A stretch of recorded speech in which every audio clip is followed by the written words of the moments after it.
Okay, welcome everybody to the second Crypto Asset Lab conference. The Crypto Asset Lab is a joint venture initiative between the University of Milano-Bicocca and the Digital Gold Institute. The lab started its operations in March 2019, and in June of that year we had the first conference, which at the time was of course something much more smaller scale than the one of this year. And I'm very proud to introduce everybody to the conference. I'm sure that the content will be very, very interesting. And the reason why the conference has scaled up so nicely is probably due to the involvement of the European Commission, mainly to the Joint Research Center of the European Commission. And we have with us Lucia Alessi, to which I will leave the floor for explaining and telling us what is interesting for the Joint Research Center about crypto asset. Lucia, you're on mute. Yes, indeed. Thank you very much, Ferdinando, and welcome everyone also from my side. My name is Lucia Alessi, and I am team leader for financial stability and risks at the Joint Research Center of the European Commission. The JRC is the largest Directorate General of the European Commission. It counts around 3,000 staff. It's located in 6 different countries, and the largest site is located not too far from Milan. The mission of the JRC is to support the development of the policies of the European Union with independent scientific evidence. We do research in several very diverse fields, just like a university, including, for example, nuclear energy, environmental science, and also economics and finance. The JRC has established some years ago the Community of Practice in Financial Research, also known as COPFIR, which brings together more than 20 European academic institutions, and we have the great pleasure of having Bicocca University as a member of COPFIR. It is indeed in the context of COPFIR that we have organized jointly this conference with the Crypto Asset Lab with the aim of encouraging the development of policy relevant research on the one hand, and of science-based policy on the other hand, in the field of crypto assets. Now, with no further ado, let me give the floor back to Ferdinando and enjoy the conference. Thank you, Lucia. And yes, I mean, the core of this conference is, of course, about crypto asset as an investment from the economics point of view, the regulation point of view. And this is slightly different from the usual mainstream, which focus on blockchain, because this is more about assets. And it's with pleasure that I leave the floor to Paola Bongini, which has always been kind of at the forehand, at the frontier of pioneering acceptance of these topics that the University of Milano-Bicocca has been very receptive about. Please, Paola. Okay, thank you, Ferdinando, and welcome to virtually welcome to Bicocca. Just a few words to explain what we do here, and then I leave the floor to my rector to introduce our university. The University of Milano-Bicocca is a research university devoted to high-quality research with an international reach. And yet the university does not forget its educational mission. So as the university is at the forefront of research, so it invests in new teaching courses, as Ferdinando was telling you, which are focused on subjects that are at the forefront of knowledge. In fact, five years ago, when Bitcoin and crypto assets were considered almost universally as fraud activities, we had the courage, I would say the courage and the guts to offer an elective course on Bitcoin and blockchain at the postgrad degree in economics and finance. And I tell you, I do remember being reprimanded by scholars, colleagues of our university for having promoted such course. It was a technical elective course, small in terms of both hours of teaching and number of students attending. And years after years, from an elective course, it has grown as a core course in economics and finance, up to the point that other degrees within the university are asking to include that course in their program. So this is Milano-Bicocca, a research university that loves teaching too. And before I leave the floor to my rector, Professor Giovanna Iannantuoni, I would like to remember to all attendees, and in particular to our excellent group of panelists and presenters, that we have organized a special issue for the Journal Economic Notes, and we look forward to your submission. Thank you very much, and Ferdinando to introduce our rector. Thank you.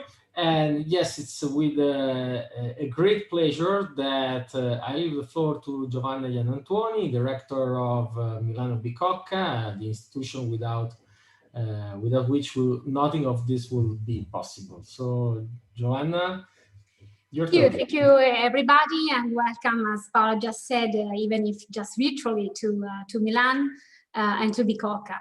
As everybody knows, this is a hard time for the entire world, and you know, Milan, Lombardy, and Italy, as basically every country in the world today, is facing this pandemic. And as a rector of a big community, of a big university, because Milan-Bicocca is a 40,000 people community, so it's a big community. Of course, in this time, you know, my job is to, you know, govern the situation and to take decisions every day in line with the security needs that my community, of course, deserves. You know, Milan-Bicocca, as Paola was mentioning before, is a research-oriented university. We are young, we are only 20 years old, but we are among the best universities in Italy, and not only. We have the first ranked university for example, for citation score for scholar. In Italy, we are the 4th in Europe, so we are very strong in methodological, particularly methodological research, and we are a multidisciplinary university, and this is very important, I think, also for this conference, because being a multidisciplinary university, we are all fields, basically, from physics to economics, from medicine to law, and so on and so forth. We have everything because we are big, we are a large university. And this allows, you know, to take questions that are so crucial, but also innovative, as this crypto asset issue from many different points of view. And as a, you know, idea that I leave to the floor, I would like to ask and also to listen your opinion about the possibility to make different departments and different, you know, knowledge to work together on this issue. I remember that when I was younger, I worked for the city in London, for the Credit Suisse First Boston, and I remember that many of my colleagues were physicians or mathematicians and worked, of course, on the algorithmical part of the bank. So, you know, it's very important, I think, that as economists, I am an economist, that as economists, we are, you know, really a field that is in the middle, right? Because we can understand, I am a very mathematical economist. So I like to talk to mathematicians, to physicians, so to the hard scientists, I can understand the language. But at the same point of view, as economists, you know, I can talk and I can understand law, scientists, or, you know, sociologists or psychologists. So I think that we are very special as field because we are really in the middle of the road, so we can talk to everybody. And this is very important for our research to be open to the to all the knowledge that other fields can bring. I want also to leave the room for another point that I think that is very important, because of course we love teaching, as Paola was mentioning before, but also something more important than teaching, I think, is to change, you know, the culture of the country. I think about Italy, but also Europe, and in particular, you know, the level of financial education everywhere. Also, in US is low, it's too low. So we should do something, you know, about allowing people who then decide how to invest their money to understand better what they are doing. And in this respect, I want to also say words about the the gender gap that in financial education is really very, very striking and worries me as a rector.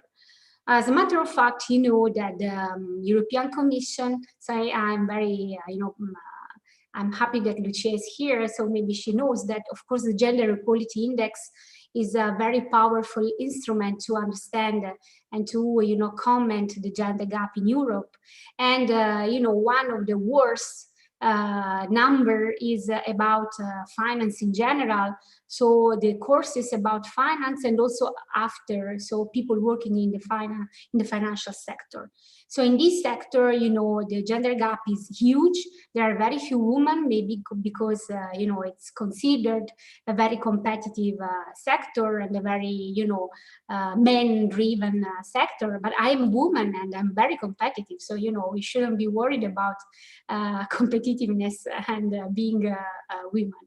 But the gender gap in the STEM is very important. Things now in all the money that Europe is investing for the post-pandemic, when this post-pandemic will arrive.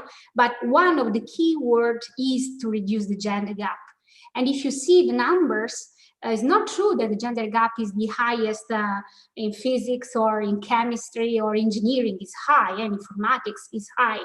But the highest level of gender gap is in the finance courses. So also in my university, for example, in the finance courses, we have only 25% of women, while in informatics we have 33, so a little bit more. And in physics, we are basically the 40% women. So, also in the STEM now, finance is again a field where really the gender gap hits. And this is very, of course, problematic for the future and for the labor market in general. So I think that, there are many things that we should, work on. And I'm very happy and very proud that Bicocca hosts a conference that is so innovative about, a theme and a question that is, questionable, but this is good because we want to have different opinion. Otherwise, we wouldn't, nothing to talk about. So I'll leave you the room for your work. I really welcome you in Bicocca. I hope that next year this can be done, I'm sure, in presence, so we can know each other and you can be able to see the beautiful Milan and Bicocca University. So, ciao, arrivederci, vi aspetto presto in Bicocca. Thank you, Rector Iannantuoni, and it's been really a pleasure to have your welcome address. Thank you for what all the university has been doing to support our efforts. And now is the turn of Professor Eric Ghysels. Eric Ghysels is Edward Bernstein Distinguished Professor of Economics and Professor of Finance. His main research interests are time series econometrics and finance. He teaches empirical finance and time series as a PhD courses. And his most research focus has been on regression model, related econometric methods, machine learning, artificial intelligence, big data, fintech. And so it seems only fitting that in a way, Bitcoin enter into this radar. And so I will leave the floor to him for his keynote speech about bloggers and Bitcoin prices, a textual machine learning analysis. Professor, the floor is yours. Thank you, Fernando. I'm going to share my screen.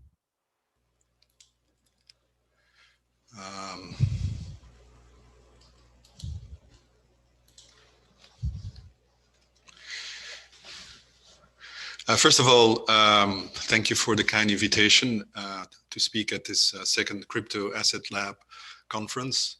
Unfortunately, it's virtual. Italy is one of my favorite countries, and I would rather have been in person in Milan. I'm also very delighted to hear about all the research that is taking place at the JRC and Milano-Bicocca in terms of teaching and research. I'd like to talk a little bit about a research project that pertains to Bitcoin. It is joint work, and since the rector talked about gender gap, it is joint work with a former student of mine. She is now at Penn State, Zhang Wen. A colleague of mine, Donghua Xin, at UNC Chapel Hill, and a postdoc at the Keynote Institute, also at Chapel Hill. So the motivation for this work is that when you talk about crypto assets, there is kind of a big difference with other assets classes, in the sense that the traditional information intermediaries are not there. In the equity markets, their sell-side analysts produce earning forecasts and recommend sort of stocks based on quote-unquote.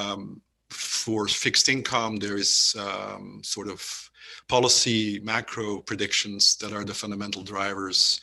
Same for exchange rates. But what is sort of about what it is about cryptocurrencies, it's sort of not so clear. There's also no regulatory environment for the release of information like you would have for equities, for instance. So in the absence of these reporting requirements, it's not clear whether private information held by individuals have any value. And if they do, how do you actually extract that, or how is that being diffused in the markets? So what we're going to do in this work is we're looking at a very interesting aspect of cryptocurrencies, which is a discussion forum which actually was created at the same time as Bitcoin by the creator of Bitcoin, where anonymous individuals freely discuss their views about the crypto market. And we're going to use state-of-the-art textual machine learning techniques to harvest information and see whether that information is actually valuable in terms of prediction of Bitcoin prices. So this is a blog called Bitcoin Talk. It was initiated by Satoshi Nakamoto, who was the creator of Bitcoin. You sort of see the plot here of the number of bloggers and the number of posts. And about 10% of the bloggers account for 84% of the postings.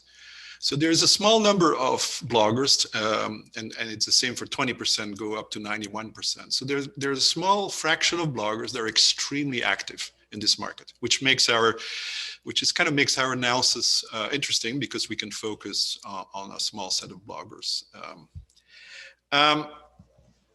Now, a little bit of a preview of what we find is when you talk about textual analysis in financial applications and other applications as well, there is a tendency to rely on preset dictionaries. And there are dictionaries for that, notably in financial research. That's not going to work, as it turns out. And the reason why it doesn't work is that those dictionaries are usually trained based on writings of usually financial press, whereas these bloggers, they really have their own writing styles. Many of them may not be native English, so they may actually write in ways that is very cryptic. And so what we do is we do apply, technically speaking, supervised as opposed to unsupervised, supervised textual analysis, where each blogger's writing style is being explored and exploited to see the predictable content of what they write.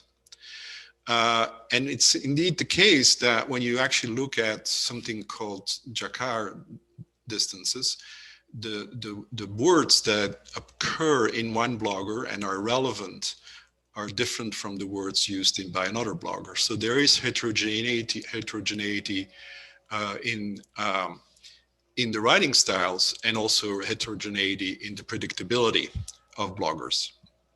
The bloggers do have content, but it is only when you start digging specifically to the writing styles of each of the bloggers. It's also interesting that bloggers that get a lot of attention don't really, or I would say bloggers, when they do get a lot of attention, when some of the blogs get a lot of comments, they tend to have less predictive content than when they sort of appear to be under the radar screen. So there's a bit of a literature that relates to what we talk about, but not much. There's The Wisdom of Crowds, which is a well-known RFS 2014 paper, which looked at the Seeking Alpha platform. And look, this is about, as the title says, Seeking Alpha, this is about opinions of individual stocks. And they found predictability between the social media, this social media platform, and the subsequent return patterns in stocks. There is some work on a little bit on Bitcoin, including particularly this paper in Management Science, but it's not really looking at individual bloggers. So the data that we use, we scrape the data from Bitcoin Talk, as I mentioned earlier. It's one of the oldest and most famous online forums, so that's the relevant one. We have a really interesting history of blogs. We look at posts that at least mention Bitcoin or BTC. We exclude posts that are irrelevant for prediction, or at least from a first screening. Regarding the Bitcoin prices, we look at 11 reputable cryptocurrency exchanges. And we construct volume-weighted averages of Bitcoin prices across these exchanges. So these are sort of fairly standard ways of computing returns for this market. So if you rely on the dictionary approach, the preset dictionary approach, and which is in this case the Lawson McDonald sentiment word lists from the Harvard Psychosocial Social Dictionary, these things don't really work, and we will see evidence of that later. So instead of doing that, we're going to use a machine learning textual analysis approach that was proposed recently in Kelly and Xiu paper, which henceforth I'll call KKX.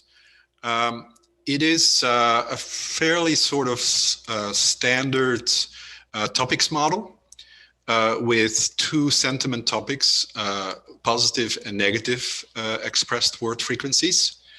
And the model is basically optimized to find predictable patterns between those two sentiments and subsequent returns. In the KKX paper, the application is actually equity markets, and they look at overnight news, 24 hours news in financial markets, mostly from Bloomberg and the Wall Street Journal and other financial sources. In this context, we look at the blog instead of the more standard textual analysis of financial news. So the model is basically based on looking at the frequency of words from 1 to J in different, it says articles, but it should be kind of blogs. So we construct a bag of words matrix. Then there is a sentiment score matrix W, which is based on the rank of returns subsequent to blogs for each of the articles for each of the blogs. And the model is basically looking at a multinomial prediction model for given those two topics. I'm going to, in the interest of time, I'm going to skip a little bit the details. We estimate these models on a training sample, and then we make predictions. So this is categorical. So we're not really predicting the actual return. We're predicting whether the market's return is positive or negative. So it's a binomial outcome. So the testing period is, we are looking at 3 out of sample periods, 2017, 18, and 19. So for the first sample, we start in 2014 and we end in 2016, and we look at the performance of the model in 2017. Likewise, for 2018 out of sample, we estimate the model from 2014 to 2017, and so forth. The rest I will skip. We look at the top 10 bloggers, and the reason is that, as I mentioned earlier, there are only a small number of very active bloggers in this market that take the bulk of the blogs.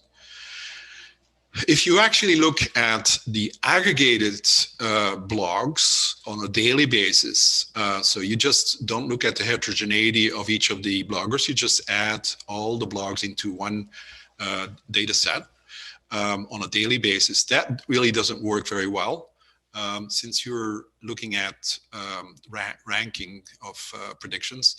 We're looking at a Spearman rank correlation. On a one day, that's pretty much -0.1. And you can see that none of this is big, nor is it statistically significant. The individual bloggers, I'm going to call them B1 through B10. This is the number of blogs that they post.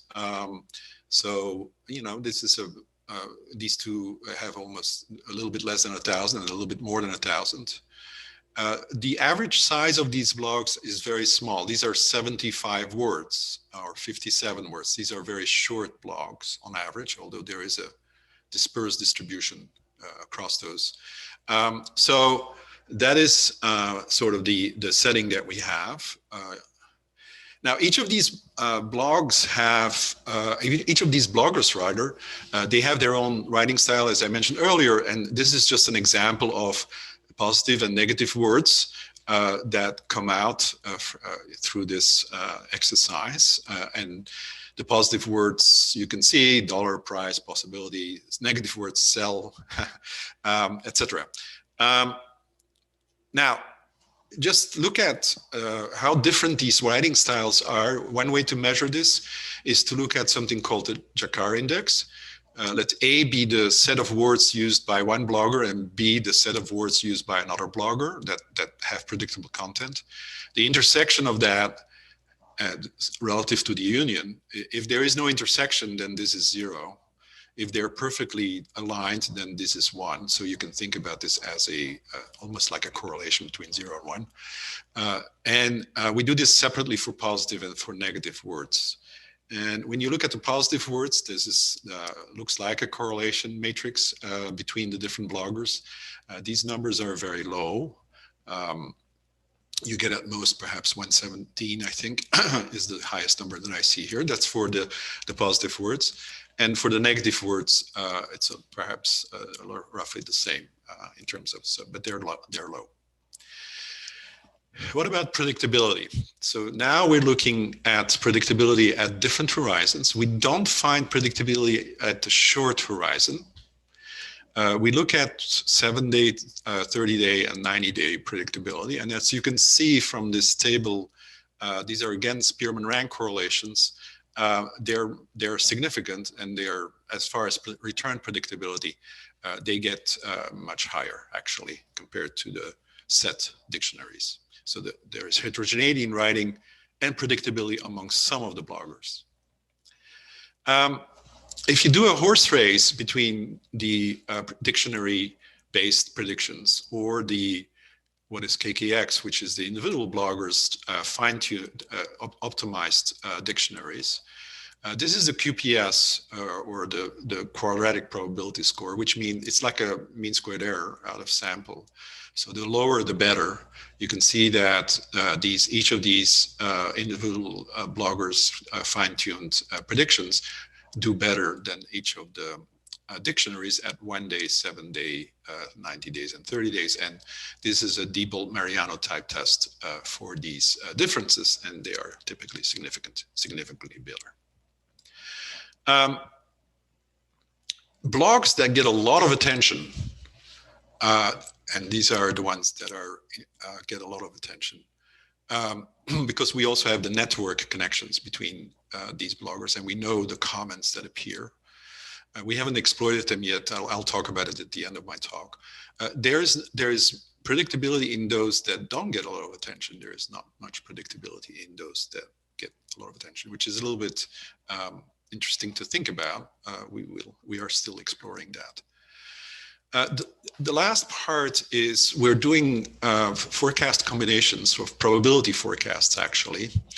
The reason why we do that is typically in the forecasting literature, one has the tendency to also consider forecast combinations. These are forecast combinations of probability forecasts, so they're a little bit more involved. So you basically use a beta distribution that depends on two parameters, alpha and beta, that applies to a weighted sum of the individual forecasts. So these are the individual forecasts, and this is the transformation of that. And the two parameters, alpha and beta, are basically tuning parameters. So if you actually look at the QPS of only textual analysis versus the QPS of only using time series data of past returns, this is typically smaller. So these blogs predict better than the textual analysis, but predict better than the typical time series that uses just past returns. And also when you combine the two, which is this column, they are actually doing better than either one of those two. So what this says is, and I'm just using this example, but it kind of goes across, and this is for 7 days and 30 days. And these are the, again, the Diebold-Mariano type tests. What it says is that there's both information in the market, but that's not sufficient. And there's also information in the texts of the blogs, but that's not sufficient. So when you combine them, you're actually getting better models. So this is work in progress. I really have to emphasize that. We're still also, we're looking at the network effects. We are looking at the comments on blogs. We are using other machine learning algorithms besides the KKX one. We're notably experimenting with BERT, which is a very advanced Google textual analysis tool. And so we are still working on this, but it is showing evidence that our results so far show evidence that in this market where there is perhaps where it's less evident how information is being transferred, it seems like social media, and in particular this particular blog, is a vehicle of predictability and useful information being transferred. I've had actually the pleasure of talking to some of the practitioners who are operating in these markets, and they full-heartedly agreed that that's what they're looking at. So this work basically kind of supports that evidence.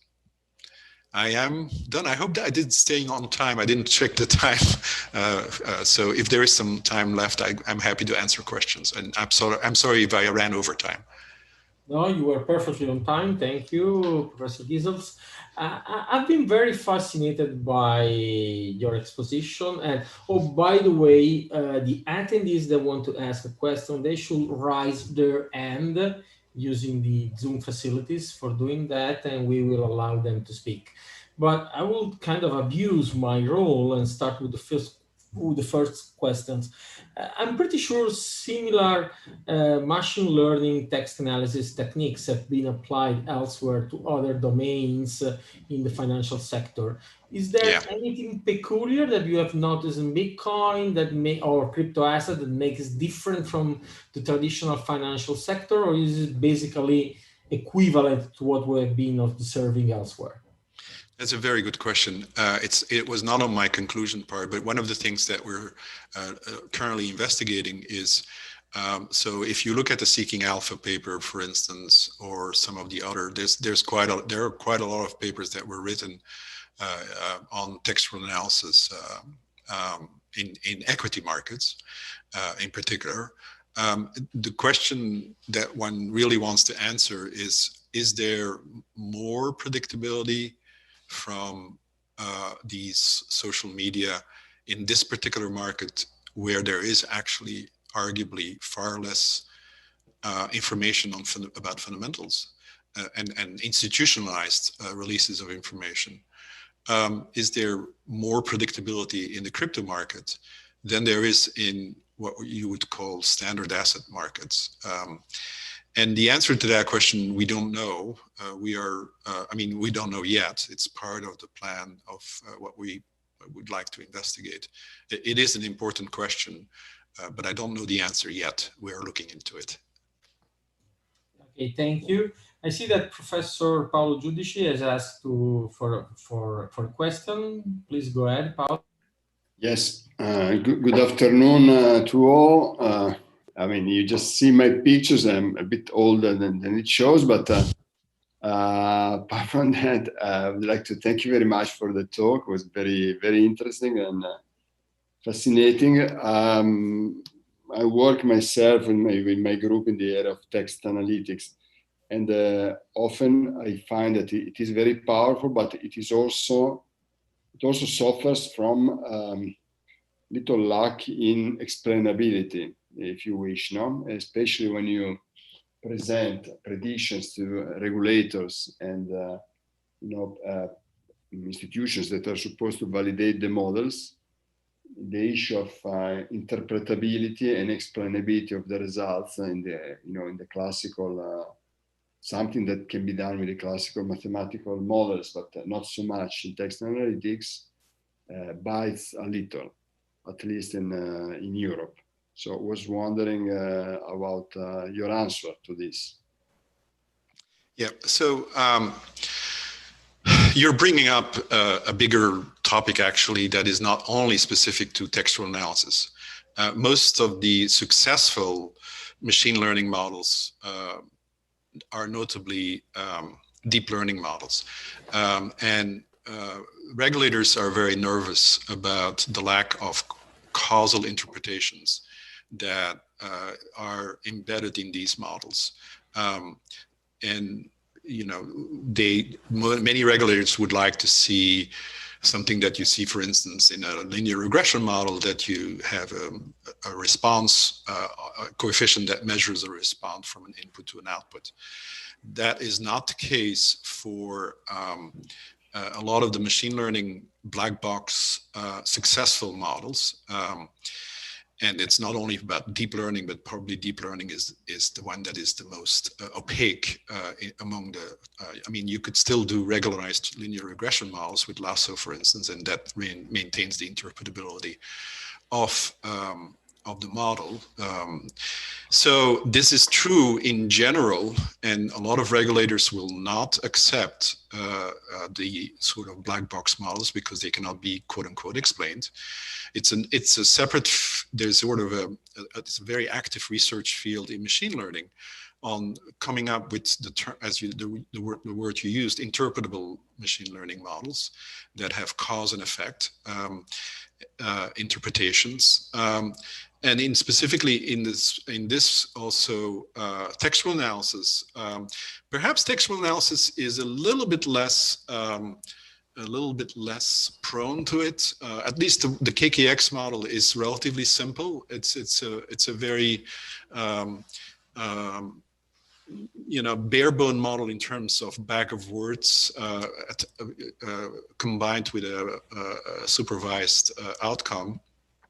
When you get to the BERT model, which I mentioned, that's a deep learning model that has a far harder interpretability problem. And in fact, it's really difficult to trace things.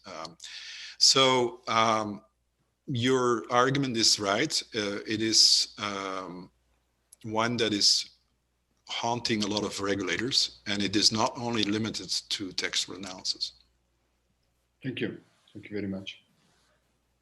Okay, there is another question from Leonard Hante. Thank you.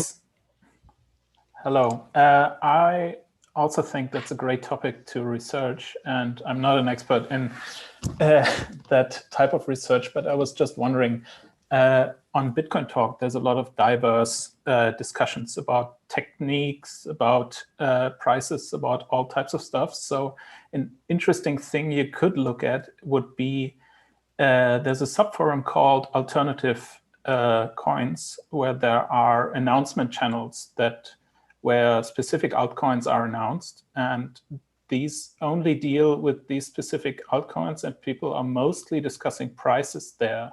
So just as a hint, that might be interesting for you to look at. Yeah, thank you. We used Bitcoin Talk because it's the longest around. It's basically as old as Bitcoin, which is the oldest cryptocurrency.